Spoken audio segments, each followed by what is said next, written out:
আসসালামু আলাইকুম প্রিয় দর্শক, আমরা সকাল সকাল রওনা দিয়ে দিয়েছি সুন্দরবন কুরিয়ার সার্ভিসের উদ্দেশ্যে। তো সকাল সকাল কেন আমরা সুন্দরবন কুরিয়ার সার্ভিসে যাচ্ছি কারণটা আপনাদেরকে একটু পরে জানিয়ে দিচ্ছি। তো ইনশাল্লাহ আপনারা আমাদের সাথেই থাকবেন, পুরো ভিডিওটি দেখার জন্য আপনাদেরকে অনুরোধ করছি। তো সকাল সকাল আমরা শহরের উদ্দেশ্যে রওনা দিয়ে দিচ্ছি, কারণ আমাদের সুন্দরবন কুরিয়ার সার্ভিসটি শহরের প্রায় কাছাকাছি। আমার কাছে রাতের বেলায় ফোন আসছিল সুন্দরবন কুরিয়ার সার্ভিস থেকে। আমি একটি পার্সেল অর্ডার দিয়েছিলাম, তো পার্সেলটি আমার সুন্দরবন কুরিয়ার সার্ভিসে এসে পৌঁছেছে। আমি যেন সুন্দরবন কুরিয়ার সার্ভিস থেকে আমার পার্সেলটি গ্রহণ করি। আমার পার্সেলটি একটি নতুন ব্রাঞ্চ হয়েছে সুন্দরবন কুরিয়ার সার্ভিসের, ওইখানে আসছিল। তো আমি এই ব্রাঞ্চটি চিনি না, অনেকক্ষণ পর আমি ব্রাঞ্চটি খুঁজে পেলাম, তো কিছুটা স্বস্তি পেলাম। কুরিয়ার সার্ভিসের অফিসে অনেকটা সময় লেগেছে এই অফিসটা খুঁজে বের করতে তাদের। তো আমি অফিসে ঢোকার পরে আমাকে বলা হলো কাউন্টারে যেতে। কাউন্টার থেকে একটি রিসিট গ্রহণ করলাম। এই রিসিটটি নিয়ে আমি দুলাল কাকা নামে একজন লোককে খুঁজতে শুরু করলাম। আমাকে বলা হলো দুলাল কাকাকে খোঁজার জন্য। তো আমি আমার পার্সেলটি নিয়ে ওনাকে দিলাম।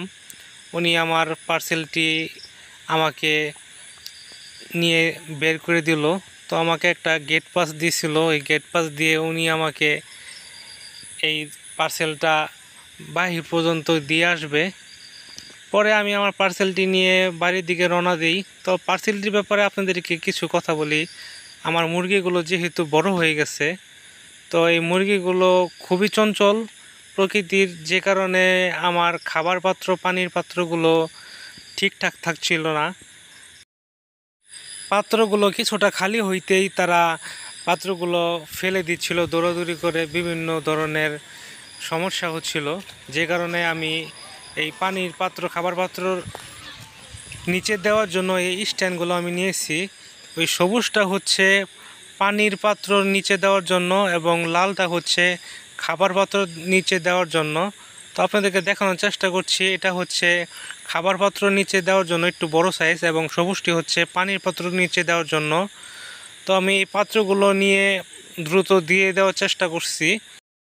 তো স্ট্যান্ডগুলো পানির পাত্র, খাবার পাত্র নিচে দিয়ে দেওয়ার পরে মুরগিগুলোর অনুভূতিগুলো অন্যরকম হয়ে গেছিলো। মুরগিগুলো নতুন কিছু দেখে খুব আগ্রহ সহকারে এগুলো দেখছিল এবং তারা একটু আনকমফর্টেবল বোধ করছিল।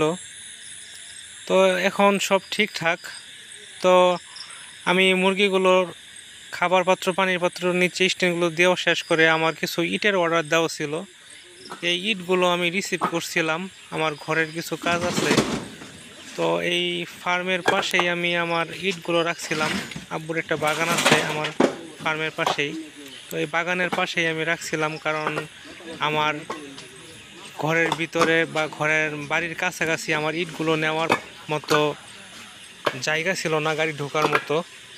তো আমি এই ইটগুলো এখানে রাখবো প্রায় 10-15 দিন সময় আমার এখানে রাখতে হবে, কারণ আমার মুরগির এখনও বিক্রি করা হয়নি। মুরগিগুলো বিক্রি করার পরে আমি এই কাজটা ধরবো। তো আজকের ভিডিওটি এই পর্যন্তই। ধন্যবাদ আপনাদেরকে ভিডিওটি দেখার জন্য। আগামী ভিডিও দেখার জন্য আপনাদের আমন্ত্রণ রইল। আসসালামু আলাইকুম।